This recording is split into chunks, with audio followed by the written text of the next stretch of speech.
ใจสั่งวางท่านทำสำเร็จผู้อย่างจูดมีชื่อเสียงโด่งดังกำนันหมู่ยางหมู่เมียวมาขอบวชอย่างลดลางช่วยการสร้างวัดบ้านนาปางจูดได้สำเร็จลูกมาหลวงแบ่งไว้ลงได้7 วัน 7 คืนและตะกอนแม่ตื่นเมื่ออันยังมาหวนบัดได้แบ่งบ้านกันส่วนเจ้าบ้านใดกันนามาการบอกว่าบ้านหงเมืองลี้บอกว่าตาดีฟังข่าวพุทธแถวลำพูนป่าสร้างชื่อเสียงดุดังไปตัวการบวชลูกหาลูกศิษย์ละบัดใจความผิดความชั่วเจ้าคณะแขวง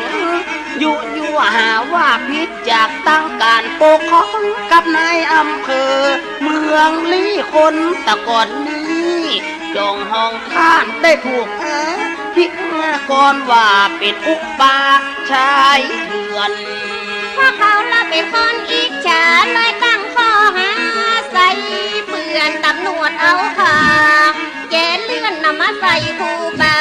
สินทำการบักเกยใดทำพิษติงบังุดอีดหุ่นหันเขาป้าออกจากบ้านปางแล้วเอามากับพังตรงตู้ก็ตามทำพิษกดพรบไอ้พวกนี้นอใจมันยำโนดเจ้าคณะสงฆ์ฝ่ายโจทย์สอบโต้เป็นมายังไงกูบาก็ตามซื้อบ่ได้ดื้อต่อกฎหมายตั้งก็ได้ครับภัยเรื่องอุบัติชายการบวชเมื่อตั้งได้รับอาภัยชื่อเสียงดังไปแล้วเหมือนกับจะลวดบ่ใจคุยโมอวดเรื่องของผู้บาศีลธรรมสถาปากันมางับต้นเต็มในตัวต้องสันนามกันว่าถ้าบ่มีมันสูงปานมันตึงบ่เก่ต้านสร้างคุณงามความดีจนปารมีกาแก่ต้านว่ามีกรรมแต่ที่มาถูกต้องจองเว้นเจ้าขันนะได้สั่งมีหมู่เทระพระมาเทนประชุมกันวันเดือนเป็นกฎของพระเน้นมีหลายเรื่องด้านครูบาก็ซ้ำมาลืมหาว่าถูกขาดเกินละกระดังกระเดืองรายได้เป็นลาวเป็นเรื่องหาว่ากาบทนาทีเดียวในพุทธจักรเรื่องนี้ละมันเป็นตีหน้าวัดเสียวเรื่องไล่เข้ามากุมมาเกี่ยวเจ้าคณะแขวงได้สั่งตั้งอยู่ในอุเบกขาและบ่มีปัญหา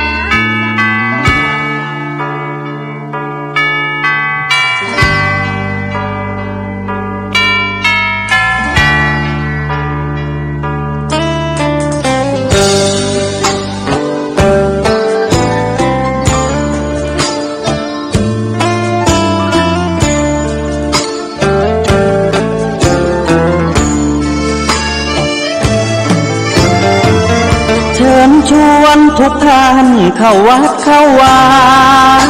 ฟังธรรมะจากหลวงตาเสริมชีวาให้สุขสดใสยึดมั่นหลักธรรมคำสอนไว้ให้ขึ้นใจความดีรีบทำกันไว้หญิงชายอย่าได้นายเชิญชวนทุกท่านเข้าวัดเข้าวาทำบุญด้วยจิตศรัทธาบุญพาให้เราสุขีจะทำการใดนำใช้ในสิ่งดี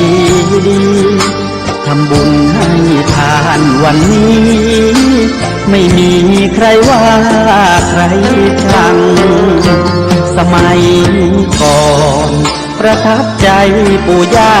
ตายายวันพระไม่เคยเบื่อหน่ายจำได้ไม่ลืมสักครั้งเหตุใดวันนี้มีคนเข้าวัดน้อยจัง อยากให้เหมือนก่อนอีกครั้งฝากความหวังกับคนรุ่นใหม่เชิญชวนทุกท่านเข้าวัดเข้าวารับศีลรับพรหลวงตาเสริมคุณค่าให้กับจิตใจกระทำความดีเรื่องนี้ไม่ต้องอายใครว่างจากการงานเมื่อใดเชิญชวนท่านไปทำบุญ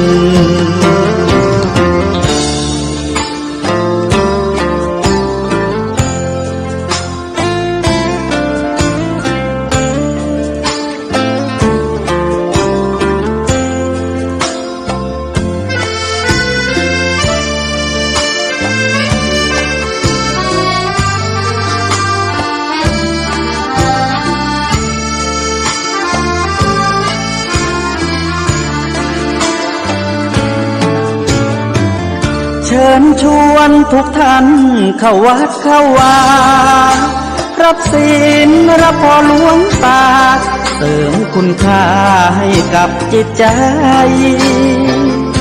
กระทำความดีเรื่องนี้ไม่ต้องอายใคร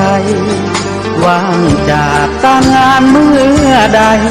เชิญชวนท่านไปทำบุญกระทำความดีเรื่องนี้ไม่ต้องอายใครฝากเพลงเชิญชวนหญิงชายอย่าอายเรื่องการทำบุญ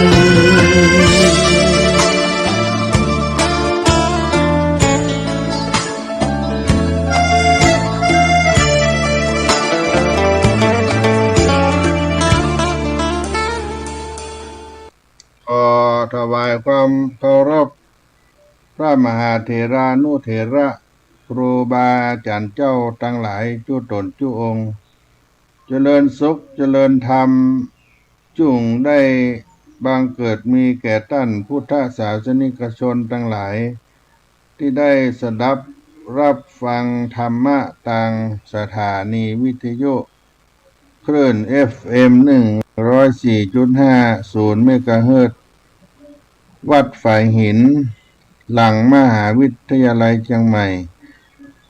ตำบลสุเทพอำเภอเมืองจังหวัดเชียงใหม่คลื่นสถานีวิทยุธรรมะคณะสงฆ์จังหวัดเชียงใหม่โดยมีท่านพระครูสมุวิสุวัฒน์วรกิจโจผู้อำนวยการสถานี 104.50 เมกะเฮิรตซ์เจ้าวาดวัดฝ่ายหิน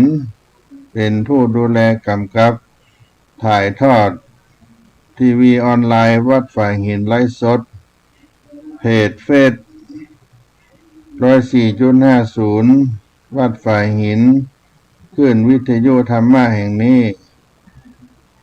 ได้ให้สาธุชนพ่อแม่พี่น้องศรัทธามหาชนทั้งหลายได้มีโอกาสสดับรับฟังสาระแห่งธรรมะข่าวสารต่างๆนานาในสถานีแห่งนี้ตลอด24ชั่วโมงวันนี้ก็เป็นอีกวาระหนึ่งวันจันทร์ที่26พฤษภาคมพุทธศักราช2568เวลา17 นาฬิกาถึง18 นาฬิกาโดยประมาณเป็นช่วงเวลาสาระธรรมเสียงธรรมวัดสลีโสดาพระอารามหลวงอนุสาวรีย์ครูบาเจ้าสลีวิจัยตีนดอยสุเทพปากทางขึ้นวัดพระบรมธาตุเจ้าดอยสุเทพโดยอาตมาภาพพระครูปัญญาสังฆการหรือท่านพระครูพรหมินทร์ผู้ช่วยเจ้าอาวาสวัดสลีโสดาพระอารามหลวงและพระธรรมจาริกภาคเหนือเป็นผู้ได้มาพบปะกับท่านทั้งหลายตีนดอยอ้อยจ้างดอยสุเทพเจ้าวัดสลีโสดาอนุสาวรีย์ครูบาเจ้าสลีวิจัยแห่งนี้ ก็มีฟ้ามีฝนโปรยปลายลงมาช่วงเวลา3 โมงเข้าสู่4 โมงก็เป็นน้ำฟ้าสายฝนตกมาอย่างหนักพอสมควรหลายที่หลายแห่งก็ได้รับความเขาเรียกว่าความอย่างไรนะ ความได้รับอุทกภัยหรือว่าน้ำท่วมเนาะความลำบากความติดขัดด้วยฟ้าด้วยฝนทำให้น้ำท่วมในอำเภอใกล้ๆตัวเมืองเชียงใหม่ได้รับความลำบากได้รับอุทกภัยน้ำท่วมแถวสันป่าตองสายใต้เนี่ยญาติโยม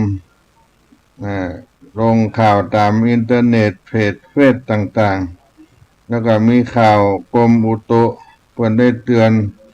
พายุฝนฟ้าอากาศได้ผลกระทบต่ออุทกภัยต่อฟ้าต่อฝนในช่วงพายุหรือว่าฤดูฝนเข้ามานี่ก็อาจจะแปรปรวน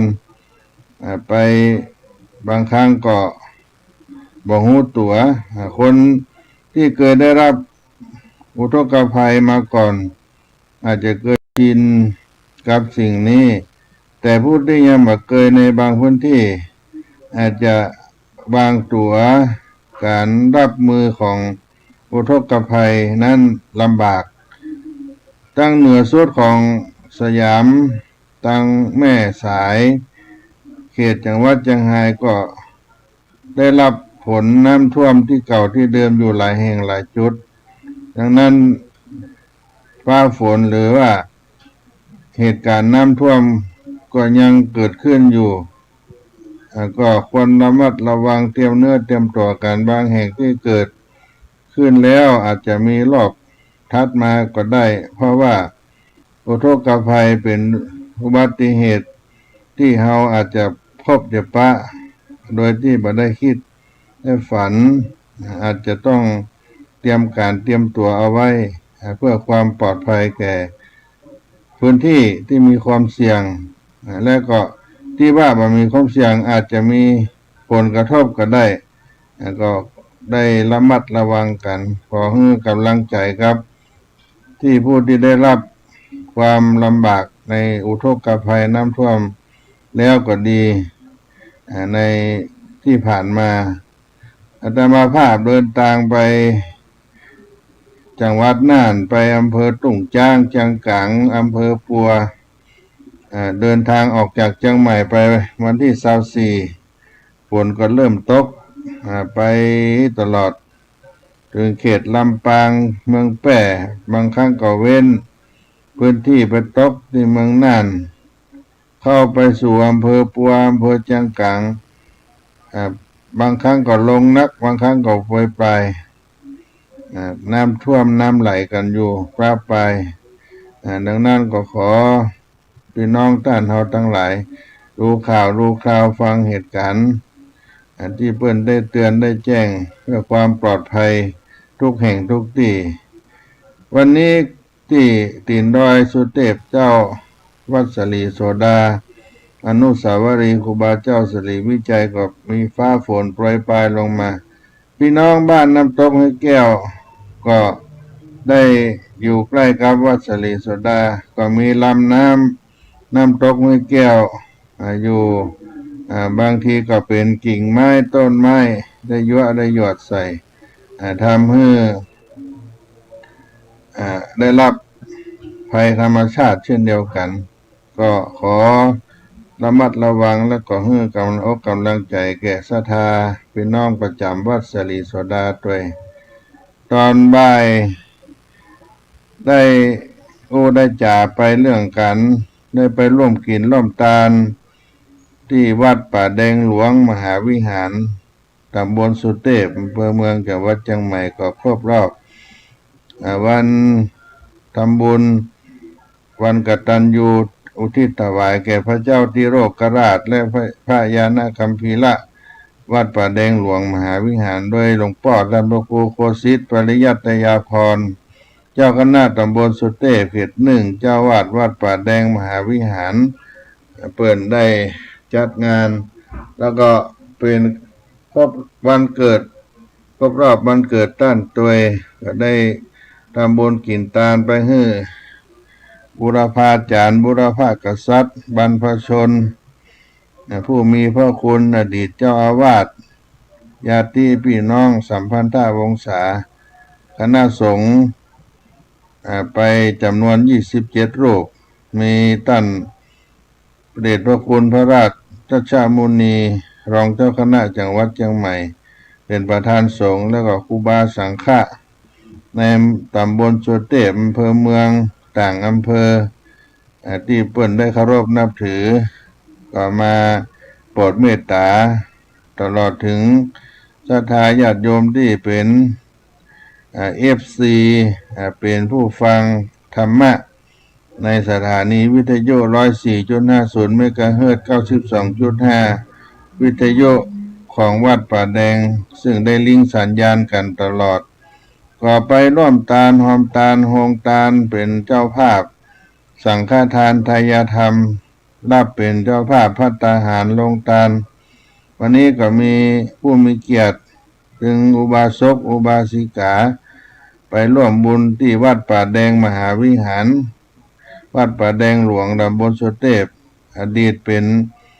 แหล่งการศึกษาเรียนรู้ของคณะสงฆ์แห่งหนึ่งเป็นพระอารามหลวงในสมัยโบราณจนถึงปัจจุบันไปกินไปทานกันด้วยความศรัทธาในวัดป่าแดงมหาวิหารด้วยความเคารพศรัทธาในหลวงพ่อพระครูโคสิทธิ์ปริยัตยาภรณ์เจ้าวาดวัดป่าแดงหลวงมหาวิหารเจ้าวาดผู้ได้มีเมตตาต่อศรัทธาญาติโยม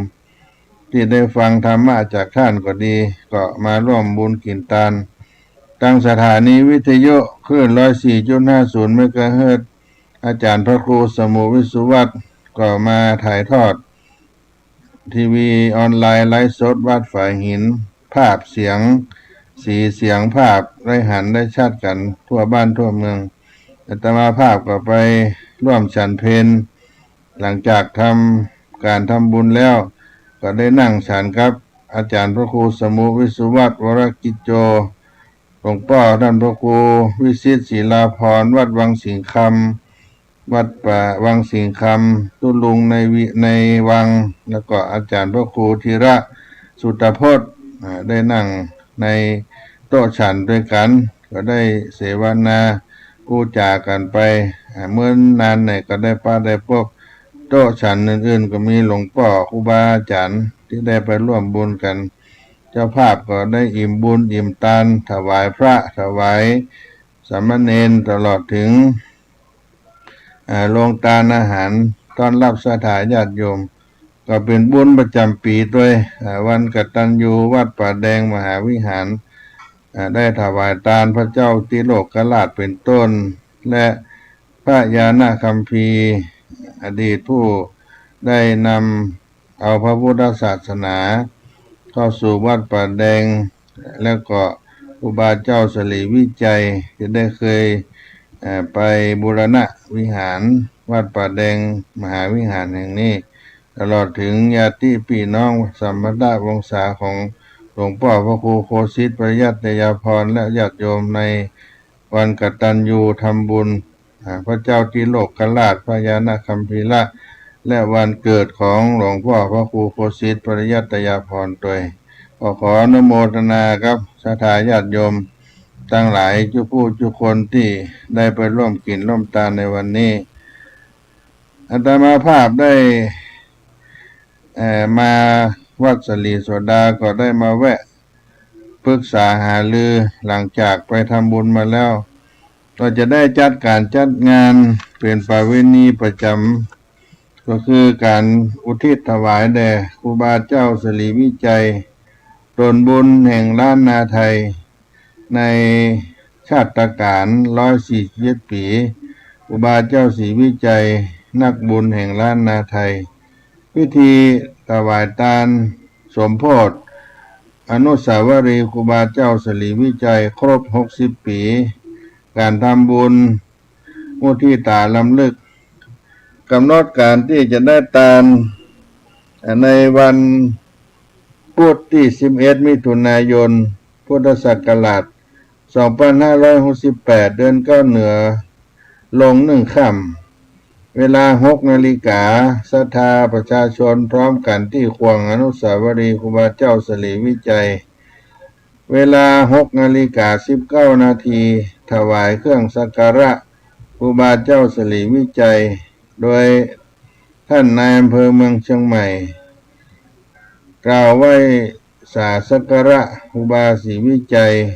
ถวายเครื่องสักการะโยงเข้าบาตรและทำบุญตักบาตรรำลึกครูบาเจ้าศรีวิจัยในเวลา 6 นาฬิกา 29 นาทีจำนวนพระภิกษุสามเณรประจำวัดสลีโสดาพระอารามหลวง219 รูปรอบวงเวียนอนุสาวรีย์ครูบาเจ้าศรีวิจัยและวาระที่2การสมโภชองค์อนุสาวรีย์ครูบาเจ้าศรีวิจัยในโอกาสครบ60 ปีได้อาราธนาพระมหาเถระจำนวน12 รูปในเมืองเชียงใหม่ในตำบลสุเทพโปรดเมตตาซึ่งก็ได้มีพระเดชพระคุณพระธรรมเสนาบดีเจ้าคณะภาค7เจ้าวาดวัดพระธาตุดอยสุเทพราชวรวิหารได้อาราธนาเดชพระคุณหลวงพ่อเจ้าคณะภาค7ได้มาเป็นประธานสงฆ์และ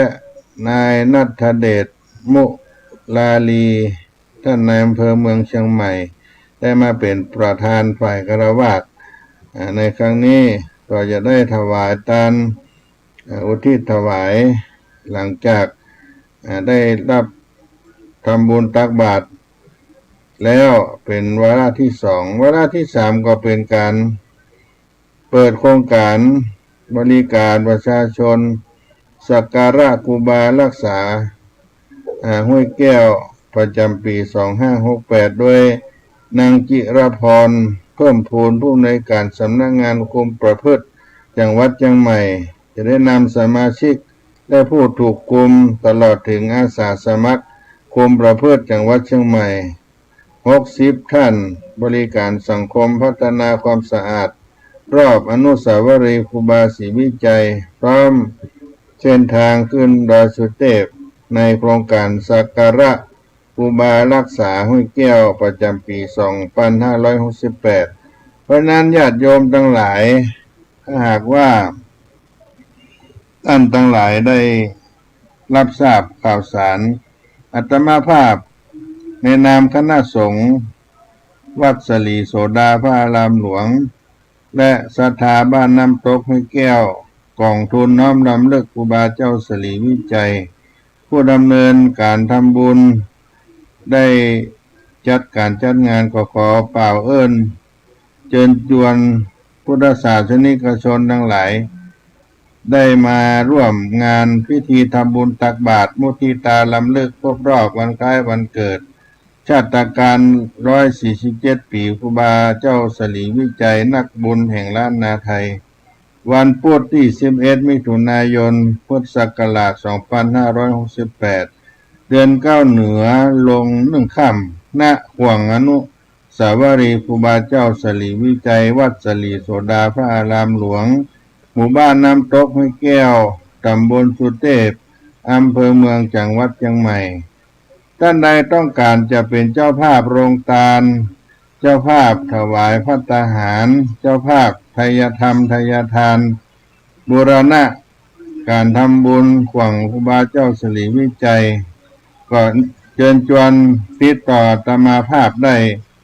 061-178-5839 เบอร์โทรศัพท์อาตมาภาพ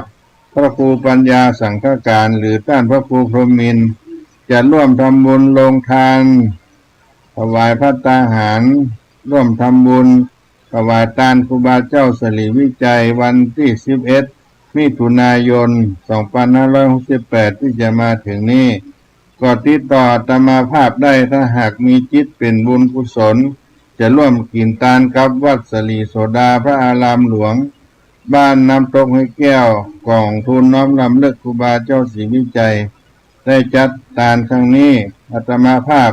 มีเบอร์โทรศัพท์0611785839ก็ติดต่อประสานงานสอบถามอาตมาภาพได้ญาติโยมทั้งหลายการจัดงานปีนี้เป็นปีกรณีพิเศษเป็นการอบรมสมโภชเชิดชูเทศกุลบารมีครูบาเจ้าในการสมโภชอนุสาวรีย์ครูบาเจ้าสลีวิจัยที่ได้อาราธนารูปเหมือนครูบาเจ้าสลีวิจัยมาประดิษฐานไว้ที่หน้าวัดสลีโสดาพระอารามหลวงแห่งนี้เป็นเวลา60 ปีผ่านมาดังนั้นก็ครบรอบวาระมงคล60 ปีอนุสาวรีย์ครูบาเจ้าศรีวิจัยและการได้ทำบุญครบรอบวันคล้ายวันเกิดชาติการครูบาเจ้าสลีวิจัยครบ147 ปีตั้งแต่ท่านได้เกิดมาจากคัพพระจากต้องโยมแม่อุษาจนมาถึงปัจจุบันถ้ายังมีชีวิตอยู่ก็จะอายุ147 ปีได้ทำบุญอุทิศถวายท่านก็สามารถติดต่ออาตมาภาพได้วันที่10เป็นวันแต่งดาเป็นวัน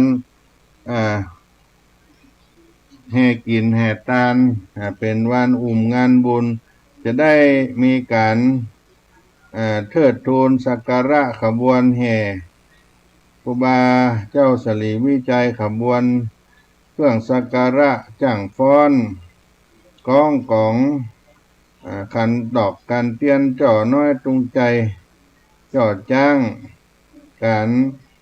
เชิดชูบารมี60 ปีอนุสาวรีย์ครูบาเจ้าวันที่10มิถุนายน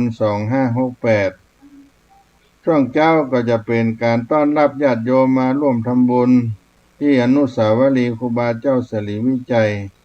แล้วก็ภาคฉันภัตตาหารปีนี้จะมีการขับซอล้านนาไทยซอห้ำประวัติครูบาเจ้าสลีวิจัยชาติการ147 ปีและครบรอบ60 ปีอนุสาวรีย์ครูบาเจ้าสลีวิจัยโดยคณะจ้างซอพ่อครูเรวัตรองขี้เล็กและแม่ครูทองซ้อยหนองเก้าห้องได้มาเป็นกู้ท่องซองานในวันที่10ตั้งแต่เวลาเที่ยงเกิงไปถึง4 โมงแรงจากนั้นเวลา4 โมงแรงก็จะได้มีขบวนแห่สักการะรูปเหมือนครูบาเจ้าจำลองขบวนจั่งฟ้อนขบวนเครื่องสักการะทั้ง5ขบวนจ่อจ้างตรงใจขบวนขันดอกขบวนเครื่องบริขารครูบาเจ้าสลีวิจัยลงมาจากวัดสลีโสดาพระอารามหลวงตามบันไดพญานาคที่ด้านหน้าวัดสลีโสดาอนุสาวรีย์ครูบาเจ้าศรีวิจัยแล้วก็มาเวียนประทักศีลรอบครูบาเจ้าสลีวิจัยจำนวน3 รอบมีการตีกองสะบัดใจการฟ้อนเล็บถวายปุจจาและเครื่องสักการะตั้งมวลในวันที่10 มิถุนายนภาคบ่ายตั้งแต่เที่ยงเกิงไปถึง6 โมงแรงโดยประมาณเบื้องต้นจะมีการซ้อประมาณ3 ชั่วโมงกว่าจากนั้นก็จะมีขบวนแห่สักการะครูบาเจ้าสลีวิจัยก็ขอเชิญชวนทุกท่านต้องการเป็นเจ้าภาพโรงทานก๋วยเตี๋ยวโรงทานราดหน้ากงโรงทานอาหารจานเดียวในช่วงวันที่10 เมษายนช่วงไหนก็ได้ช่วงตั้งแต่เที่ยงไปนี่ก็จะมีญาติโยมมาแต่ช่วงภาคค่ำก็จะมีการ ต้อนรับคณะขบวนแห่สมโพธิ60 ปีอนุสาวรีย์ครูบาเจ้าศรีวิจัยครบรอบชาติการ147 ปีครูบาเจ้าศรีวิจัยวันเกิด11 มิถุนายน 2568 ก็สิทธิ์ต่ออาตมาภาพได้เน้อท่านพระครูปัญญาสังฆการในนามคณะสงฆ์ศรัทธาวัดสลีโสดาหมู่บ้านน้ำตกห้วยแก้วได้มีบุญวาสนาก็มากินมาทานกันได้0611785839 0611785839 ก็น้อมเชิญผู้ใจบุญทั้งหลายที่ต่อประสานงานสอบถามอาตมาภาพได้ทุกเวลาไปจัดทานน้ำดื่มน้ำขวดก็มาทานเพราะว่าญาติโยมก็มาอยู่ตลอดทุกครั้งที่ผ่านมาจะมีถังน้ำแข็งมันเป็นช่วงหน้าร้อนก็เอาแช่เย็นไว้ให้ญาติโยมไผมาก็ได้กินถ้ามีโรงทานภาคบ่ายภาคค่ำวันที่10ก็จะเลี้ยงญาติโยมที่มาเป็นผู้เข้าร่วมขบวนแห่เครื่องสักการะครูบาเจ้าศรีวิจัยและก็ได้ร่วมบุญมาฟังซอศิลปินซอพ่อครูเลวัตและแม่ครูทองซ้อยที่ทุกท่านบางท่านอาจจะฮู้จักจะมาห้ามกินห้ามทานวันที่10เวลาเที่ยงไปถึง4 โมงเย็นจากนั้นก็จะเป็นขบวนสักการะในการวาระพิเศษ60 ปีอนุสาวรีย์ครูบาเจ้าศรีวิจัยก็จึงได้เชิญชวนญาติโยมได้มาร่วมบุญด้วยกันเเพื่อได้รำลึกนึกถึงครูบาเจ้าศรีวิจัยตนบุญแห่งล้านนาไทยผู้ยิ่งใหญ่ในศีลในธรรมเจ้าศีลเจ้าธรรมครูบาเจ้าตนบุญแห่งล้านนาไทยวัดสลีโสดาพระอารามหลวงหมู่บ้านน้ำตกห้วยแก้วกองทุนน้อมรำลึกครูบาเจ้าศรีวิจัยผู้ได้ดูแลวัดสลีโสดาและอนุสาวรีย์ครูบาเจ้าศรีวิจัยเป็นเจ้าภาพและขอเชิญทุกท่านนักศีลนักบุญศรัทธาผู้เป็นทายกทายิกาได้ร่วมบุญกินวันทานด้วยกันที่ได้กล่าวในเบอร์โทรศัพท์ก็ดีหรือรู้จักส่วนตัวก็จะโทรมาถามมาประสานงานก็ได้ก็ขอใจกระบอกเสียงนี้เบื้องต้นได้เชิญชวนมาร่วมกินร่วมทานกันได้ในวันที่11 มิถุนายนเป็นวันครบรอบวันเกิดครูบาเจ้าศรีวิจัยแต่เราจะจัด2 วันที่10เป็นขบวนแห่สมโพธิองค์อนุสาวรีย์ครูบาเจ้าศรีวิจัยและการซอล้านนาไทยเพื่อรักษาศิลปะโบราณล้านนาเอาไว้ในด้านการซอการขับขานของคณะจ้างซอที่มีชื่อมีเสียงคณะหนึ่งในจังหวัดเชียงใหม่ก็มารับชมรับฟังซอกันได้วันที่11เป็นวันทำบุญตักบาตรแต่ว่าการซอการแห่สักการะจะเป็นช่วงบ่ายช่วงเช้าก็ญาติโยมมาทำบุญกินทานก็มาถวายทานร่วมกันได้นี่ก็เป็นการประชาสัมพันธ์บอกบุญกับพี่น้องศรัทธาสาธุชนทั้งหลายที่ได้สดับรับฟังทางสถานีวิทยุวัดฝายหินขึ้นระบบ FM 104.50 เมกะเฮิรตซ์ในรายการเสียงธรรมวัดสลีโสดาพระอารามหลวงขณะนี้วันนี้อาตมาภาพท่านพระครูปัญญาสังฆการได้มาดำเนินรายการอุจาพบปะบอกบุญให้พี่น้องท่านศรัทธาสาธุชนทั้งหลายได้มีโอกาสร่วมกินร่วมทานกันได้ในวันที่10และ11 มิถุนายน พุทธศักราช 2568 ในครั้งนี้ตัวยก็พักสักกรรมกันก็น้อญาติโยมจะได้พิจารณาร่วมกินร่วมทานกันในวัดสลีโสดาพระอารามหลวงเป็นเจ้าภาพเก่ากับศรัทธาบ้านน้ำตกห้วยแก้วกองทุนน้อมรำลึกครูบาเจ้าศรีวิจัยภาคกันสักกรรมก่อนน้อในงานนั้นก็มันเป็นวันสำคัญพระบาทสมเด็จพระมงกุฎเกล้าท่านขึ้นถลิงถ้าวันคำสั่งตั้งราช ชักอาการมือทุกหน่วยงานอาชีพป้าคือป้ากระจุดไฟละบูชาประดับประดาไปด้วยผังพาตีดเพราะว่าถือเป็นจารีตเครื่องสักการะนาผู้จาผู้บาได้เฝ้าสมาธิสูงเกษตรจิตเมตตาแสดงการมุกอาทิตาถึงพระราชามหาลาบ้านบ่ได้จุดไฟปูจาเขาก็ว่าหากด้านนี้บางอาจผิดกบฏต่อประเทศชาติพิษจากลักกันบ้านเมืองต้านเป็นเพศสามานักเป็นพระอยู่ในผ้าเหลืองหาว่าคัดขืนคำสั่งบ้านเมืองเขาหาว่าเปื้อนบังอาจเลยขับไล่ออกจากเมืองละปุนละพ่อท่านเจ้าคุณสั่งการเด็ดขาดคือเนรเทศละครูบาออกจากกำหนดสิทธิ์5 วันละครูบาก็ถามว่าพระคุณเจ้าละว่าเฮามีเรื่อง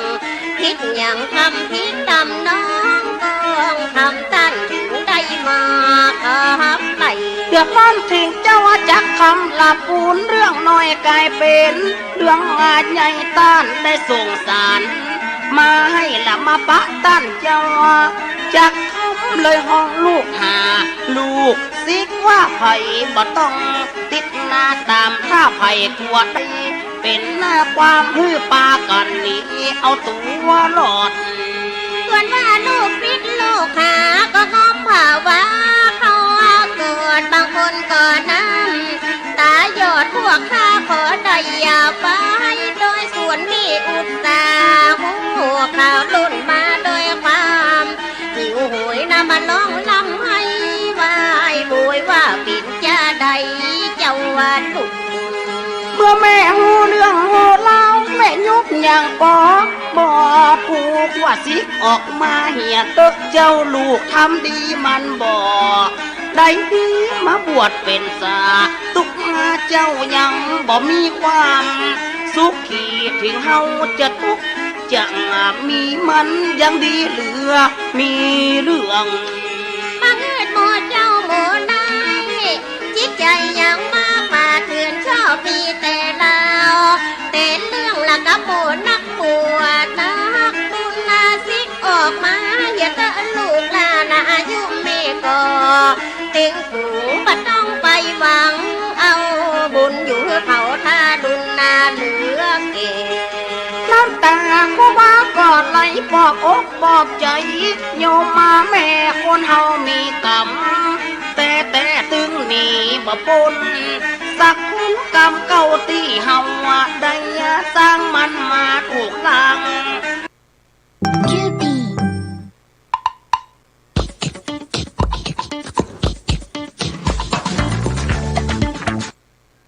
ติดตนเพราะว่าจะรวยจะจนเหมือนกันทุกคนในโลกนั่นที่โลกแค่อนินทิตาคนบ่ถูกนินทาบ่มีในโลกกรรมสนพระปฏิโมกข์สนคือบุคคลนาทั่วไปนินทากาเตละเหมือนเฮาเทน้ำละบ่ต้องชอกช้ำหัวใจขอคือโยมแม่ผิดไปละบ่ต้องทำใจเศร้ากูบ้ากะเขาเมืองละปูนเพื่อจะกลับปูนการติดต้องตนเจ้าบ้านเกียมของบริโภคแห่กันมากับเต็มมาก้องพ่อก่อชัยโยโหร้องก้องก็เกียมก้องเกียมกองไผ่บ่ยอมรับยอมนอนคนจะเป็นปันเป็นหมื่นวันเอาไปขังไว้วัดหลวงละปูนบ่คือได้ส่วนกับคือเจ้าตนอื่นเจ้าบ้านปากันเป็ดตื่นน่ะเป็นดีสังเวชสังวรบ่ได้กินน้ำกินเข้าครัวครูบาเจ้าอย่าพร้อมบ่มีที่รับดีนอนหุ่งกะจีวรอยู่กลางเดียวมีใจคนหนึ่งรูปร่างลำสันละอารมณ์หุ่นหันฟ้าวฟิวเปิ้นว่าเป็นคนจัดเงี้ยวซับมึกใส่ตัวปอดมีน้ำชื่อว่าส สร้างสาเป็นหัวหน้าผ่าเด็กนาการต้านก็มีศีลมีธรรมสงสารนักบุญนักมาบวช ว่าพี่น้องตั้งหลายคือตัวเฮาเข้าไปบ่ต้องกลัวภัยและทหารตำรวจเฮานี่แหละป้อพญาสวกบ่ต้องกลัวภัยมาถ้าดุนถึงอย่าเป็นเจ้าว่าเป็นภัยถึงอย่าเป็นใหญ่เป็นกูข้าในจังหวัดลำพูนในลุงบ่มีภัยเต่า กำนันตำรวจทหารและก็เลยหลีกทางเข้าศรัทธาตึงหนุ่มตึงเท่าคนของคนเก่าไปต้านเอาไว้ในปอบ่อเสียงปั่นเพียวตำรวจทหารละบ่มีที่ไว้ที่วางจนได้คนไปตานวัดนาอื่น คนมาเป็นหมื่นเป็นแสนนิดข้ามกำแพงบึนนาบึนเจ้าบ้านปากันนาแต่ตื่นเรื่องถึงหูเจ้าว่าจากคนนะกลัวมันเกิดเรื่องเร็วว่าได้เลย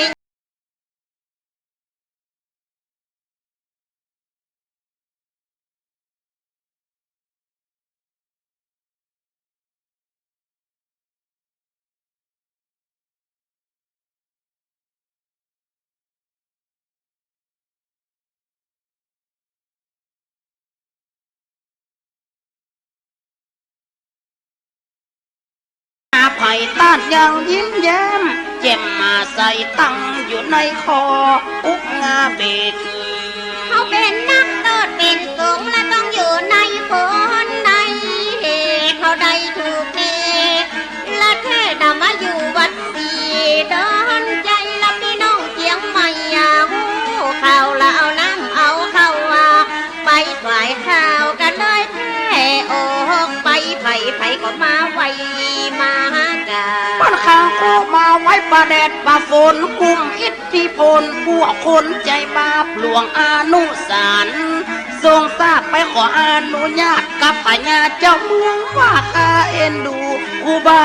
เจ้าผิวจนปอเศร้าปอดเหลืองขอแห้งเจ้าบ้านเจ้าเมืองจุยแป่งถึมเฟืองกันนาแดด เจ้าบ้านละที่เปิ้นใจบุญช่วยกันมาปุงมาเปกเจ้าอาธิการว่าดอนใจว่าเปกละประสาทจะเด็ดสักวันละพอหันเจ้าบ้านมานับเต็มวัดโกโลนโกหลามมันเป็นที่อาสาจันตามที่ได้มาสังที ป้อนข่าวครูบาไว้3 เดือน 8 วันแล้วจะส่งตัวเข้าในกรุงเทพหลวงอนุสารว่าเป็นดีสังเวชสมเพศต้านเจ้าครูบาแล้วไหวเงินเนื้อจังเอาไว้เป็นการักงาสาวเป็นกายุกายาน้ำตาครูบาปอดหลัง พี่น้องเจียงใหม่ใจบุญละประกันมาลุมจนป้อขับขังบางคนควันลีดีลั่นนะอินดูผู้บาพ้องเขาเอาพ้องก็มาหอม5 บาท10 บาทตกตาป้ากาบผ้าขาวอีมีมีหนึ่งสาวแม่ขอเอาหอมตัวของ ตกตาเพราะวิดวงตาหล่นมาหาหลังเกาะหลังกองว่าอุ้ยของหอมตัวยพ้องของเงินละอ่อน เข้ามาเป็นดีเอ็นดูคนเข้าไปกอดแข้งกอดขาว่าไว้สาเจ้าอูบาเมื่อได้จะปิกมาเจียงใหม่ ผู้บาสินทอมและนั่งเจ็ดน้ำตาว่ากำหนดเวลาบ่ได้ศรัทธาก็ยกมือไหวเจิญคืนเฉลียงห้ามไปผ่านต่างเส้นสันฝ่าคอยและศรัทธามาส่งกันหลายพ้องกระโบกมือโอ้ยใช่ของที่ท่านไปดีมีจุก บางคนว่าก็น้ำตาไหลพ้องก็มีใจสวาโศกพ้องพอเป็นเกียรติเป็นโคตรลือหมู่พวกใจทักลิ้นกำติงบอดลักงาบ่เว้นเขาคำพระผู้ทรงสินข้าขอวานโป๊วานอินลงโคตรหัวคนใจบาป รถยนต์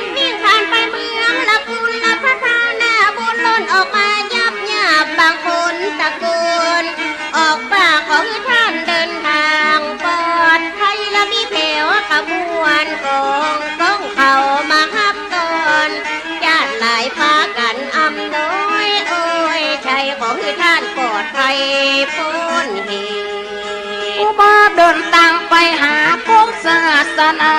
กรุงเทพกันได้นับข้ออาเพศมีเรื่องอยู่เป็ดกระทุ่งข้อที่หนึ่งว่าฝนตกฟ้าห้องครูบาอย่างบอกเปียกมาฝนข้อที่สองวัดได้ดาบส่งคมติพระอินทร์ส่งลงมา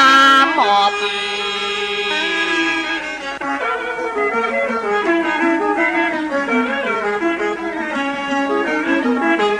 ข้อที่สามหาว่าท่านครูบาเตี้ยวแผ่นดินมาลอยขึ้นเป็นศพข้อที่สี่ละที่เขาเขียนบอกว่ากบฏตัวแผ่นดินละเพราะว่าท่านเมาเข้าสมาธิจึงมาใจเมาฮีเมากินเลยต้องอาญาแผ่นดินเพลงเรื่องเอฟยิงใส่เปื่อน ข้อที่ห้าตั้งได้ตั้งข้อหาว่าเป็นอุปาชายเพียนหาว่ากระดังการเรื่องที่กฎของพ่อรอมือหาว่าตั้งพักตั้งพวกหาว่าหัวมดหัวหมอเปิดว่ายุบหนอมองหนอมันติงบ่มันบ่เตียง ข้อหกละเปิดตั้งข้อหาละหาว่าครูบาผิดเบียงหาว่าท่านหลีกเลี่ยงตัวข้อบังคับบัญชาตัวเจ้าคณะอำเภอลีข้อนี้เปิดตั้งข้อหาของพระครูรัตตานาซึ่งเป็นมหาเจ้าถิ่น ข้อที่เจ็ดนั้นน้นนาแถมเจ้าคณะแขวงมาบินหาว่าครูบาดื้อนิ่งผิดนักจากกันประชุมแบ่งโทษอย่างใดก็ได้หันว่าเป็นใหญ่เป็นนาสูงละบังจักบาปจักงาบุญเขาไข่เป็นสูงเป็นใหญ่ ข้อที่แปดละข้อนี้เห็นหน้าหาว่าครูบาเดินผิวน้ำใดข้าไข้หัวละจุดโบจะให้ละจะเป็นไปใดก็จะอันว่าข้อหาตั้งมาเป็นเรื่องงูป่าสุนเด็จสั่งคันได้สอบสวนครูบาโดยความเมตตาเป็นพิงาสี ต้องการละมาการสอบสวนต้องได้ใครควรหาเหตุกรรมการชุดพิงาเศษมีกลมหมื่นชิ้นนักคุณนำสักคุณว่าสิริรัตตันก็ได้คัดสำนวนถูกตอนพยานวะราพรต้านได้ไต่ตองทุกงาเรื่อง ท่านอ่านแล้วว่าเป็นเรื่องโง่เขาคนฝันยาเบาสติเปลืองก็หังเรื่องบ่เป็นเรื่องอ่านแล้วบัดได้อยากจะให้ความเลยกับเปลี่ยนสุดเด็ดสั่งคันหน้าตันได้สงสารเหตุการณ์ชื่อพระวชิราอาญาท่านเลยประทานอภัยตู ตันยังฝากกรรมเจ้าคณะแกล้งว่าเป็นคนหัวแข็งเทียมโหตีได้แบ่งตาแบ่งโทษว่าครูบานั้นเป็นผีบุญพี่น้องเจ้าบ้าน เห็นแต่รีวิวใหม่ไม่เคยใช้แต่พอใช้แล้วแบบเฮ้ยมันจึ้งนะมอยส์ลาโรสุดเนี้ยตอบโจทย์มากคนที่อยากคุมสิวใหม่หรือว่าคนที่มีปัญหา ย่อยกเขารบไว้เป็นที่สูงสมัยแต่ก่อนเจ้าหลวงเจ้าคุณเขาบอกหูจักบุญจักมาบาป พระเจ้าละโมตีตายไปแล้วเขาเมาลงไหลอำนาจบ่หูจักบุญนาจักบาปใจสติงาปัญญาละมาเจนสมัยจากก่อนท่านกับคงอ่อนปัญญาละบ่เหมือนสมัยนี้นาการพัฒนาทุกงานลุก ย้อนมาที่พระกรรมการว่าครูบาสินพรมนั้นเป็นฝ่ายถูกต้านก็เลยได้สรุปอภัยโทษเมื่อครูบาสิน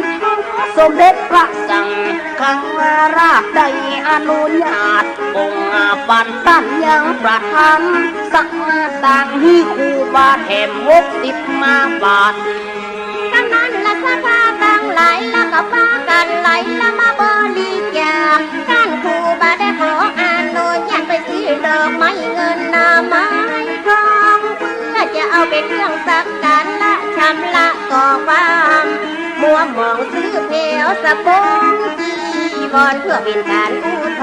รณ์ล้างบาป เอาไปถวายวัดพระแก้วมรกตใจก็สดใสสังอาครูบาลวดลาสมเด็จสั่งคานลาดละจะกลับมาวัดบ้านปังวันที่27 เดือนกรกฎาคมพ.ศ. 63พี่น้องศรัทธามันนาปางปากันสอบสู่จมจืน ดังนั้นละที่วัดบ้านปางก็เลยจัดงานรับเงินแถมเดือนหนึ่งจัดไปอีกคือคืนรับวันกันเจ้าว่าครูบาเพื่อเป็นการรัสดอกโคตรได้ว่าเพื่อหมดมันนาปัญหาตั้งแต่นั้นก็เริ่มพัฒนาและสร้างวัดสร้างวาหลายแห่ง วัดในละมันลุกมันปังก็เริ่มจัดการตบมาแต่งปองกองทับทำแข่งแต่งไปเหียผู้ตีผู้ตั้งไปสร้างพระธาตุวัดมอนไก่แจ้ไว้เป็นสุปูชนียสถานที่ในจังหวัดลำปางศรัทธาปากันมาช่วย พ่อกะหอมงานพ่อกะหอมข้างพ่องกะหอมและตะของฉันโดยพี่น้องปากันมาช่วยสร้างได้3 เดือน3 วันด้วยบุญญาและอานุภาพเสร็จโดยดังฟ้าปีหารเสร็จแล้วลาจากนำมาปากไปโซหาสร้างสรรค์พระอยู่ อุบาตันนึกสิ่งอดีตย้อนหลังฟางมาได้เป็นนักโตเท่าเคยได้มา ต้องโคตรอยู่ที่วัดหลวงลาบุญมหัดย้อนยอดชัดทั้งงาธาตุตกลงมาจากยอดสูงเลยขออนุญาตกับเจ้าหลวงตาปูนว่าจะขอบุญรัตนาใหม่ เจ้าเมืองละบุญกับคณะไปส่งกันได้ตกลงโป้งให้ละครูบาได้สั่งใจไว้ว่าจะหาต่างตอบแทนศรัทธามาบริจาคได้เงินเป็นหมื่นเป็นแสนเพราะบารมีตานแข็งและบ่ต้องสะแหวงบอกกล่าว มีแต่จีวร1 ผืนกับบาท1 ใบเก่าว่าเก่าเอาไว้บินทักบาทเข้าฉันเป็นมือวันบ่มีเงินแสนเงินนาล้านที่จะมาสร้างสังอาทานมีแต่วิปัสสนาธรรมะผลหนตามของเปิ่น ก็มาฟังประวัติครูบาเจ้าสลีวิจัยของพ่อครูเรวัตแม่ครูโบซอนศิลปินแห่งชาติในวันนี้ก็เอาให้พี่น้องได้ฟังเพื่อได้น้อมรำลึกถึงครูบาเจ้าสลีวิจัยที่ได้เป่าเอิ้นเชิญชวนมาร่วมบุญครบรอบวันเกิดชาติการ147 ปีครูบาเจ้าสลีวิจัยนักบุญแห่งล้านนาไทยสมโพธิอนุสาวรีย์ครูบาเจ้าสลีวิจัยครบรอบ60 ปีวันที่11 มิถุนายนพุทธศักราช2568 ณ ขวงอนุสาวรีย์ครูบาเจ้าสลีวิจัยวัดสลีโสดาพระอารามหลวงจังหวัดเชียงใหม่ศรัทธาบ้านน้ำตกให้แก้วกองทุนน้อมรำลึกครูบาเจ้าศรีวิจัยขอเชิญชวนท่านสาธุชนมาร่วมกินร่วมทานกันได้วันที่10เป็นวันกลุ่มงานร่วมกินร่วมทานดาทานมาฟังประวัติครูบาเจ้าสลีวิจัยขบวนแห่เครื่องสักการะครูบาเจ้าศรีวิจัยวันที่10ช่วงบ่ายโมงไปถึง6 โมงเย็นก็มาร่วมบุญได้ไปจะตั้งโรงทานอาหารข้าวหวานวันที่10-11ก็ติดต่ออาตมาภาพได้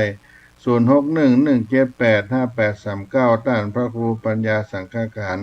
ก็จะได้ชี้แจงรายละเอียดต่อไปวันนี้เวลาก็หมดเสียงลงไปขอความสวัสดีจงมีแก่ท่านสาธุชนทั้งหลายที่ได้ฟังสาระธรรมเสียงธรรมวัดสลีโสดาพระครูปัญญาสังฆการวันนี้ขอให้อยู่ดีมีสุขกันทั่วหน้าจัตตาโลธรรมาวัฏันติอายุวันโนสุขังปะลา